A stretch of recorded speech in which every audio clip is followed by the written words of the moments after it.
بسم اللہ الرحمن الرحیم۔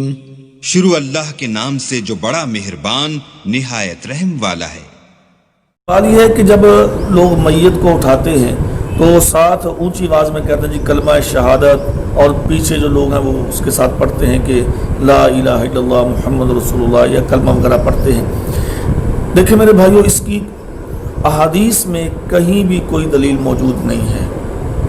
یہ خود ساختہ عمل ہے اور یہ بعد میں ایجاد ہے، اور جو چیز اسلام کے اندر بعد میں پیدا کی جائے تو یقیناً ہم وہ سبھی لوگ جانتے ہیں کہ وَكُلُّ مُحْدَثَةٍ بِدْعَةٍ وَكُلُّ بِدْعَةٍ ضَلَالَةٍ وَكُلُّ ضَلَالَةٍ فِي النَّارِ۔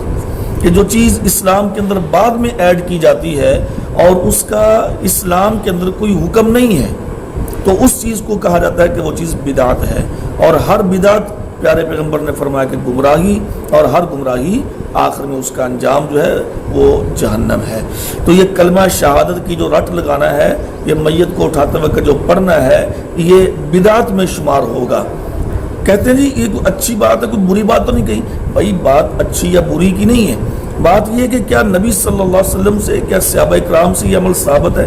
اگر تو ان سے یہ عمل ثابت ہے تو پھر ہمیں کرنا چاہیے، پھر ہمیں کوئی روکے بھی تو ہمیں نہیں رکنا چاہیے۔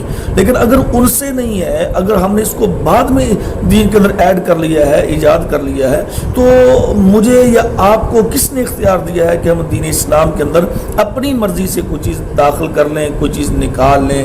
تو لہٰذا ہمارے پاس اس چیز کا اختیار نہیں ہے۔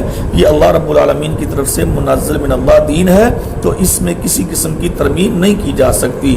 تو لہٰذا یہ کلمہ شہادت کا ورد کرنا میت کو اٹھاتے ہوئے یہ صریحاً بدعت ہے، اس کا دین اسلام سے کوئی تعلق نہیں ہے۔